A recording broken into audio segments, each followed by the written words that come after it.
Hi, welcome to Mellowhawk Logistics. We're a freight forwarding company, which means we're like a travel agent for cargo. I'm Peter Hawkins, I'm the Hawk in Mellowhawk. Please come on inside.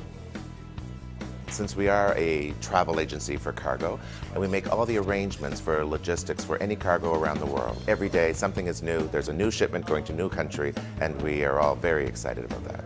The Mellow in Mellowhawk is actually Arno Mellow, and he's our president. He's inside there right now. We are partners in this company, but we have very different views. I am conservative. I don't like to spend money. I don't like to take a risk. And Arno is willing to take a chance. So he is the good cop, and I'm the bad cop.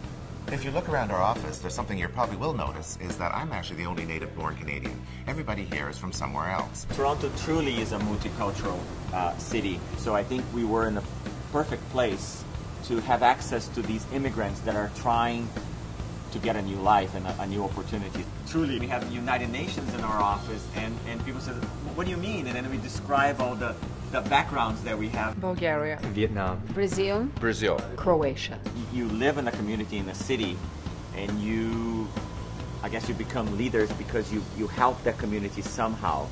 Us, in our case, was hiring immigrants and believing in them, or being involved more with Brazil, which is my sort of background community. Brazilian Day Canada, big, beautiful event that we were one of the sponsors of on Monday. And the Brazilian community across Canada has supported us. It's an amazing event that celebrates Brazilian culture, Brazilian music, and also brings Brazil to Canada, so we want to be part of that. We have a community of 10 that's reaching out to our 65 agents around the world, which is reaching out to all those people those agents serve. And so our community isn't little, our community is the world.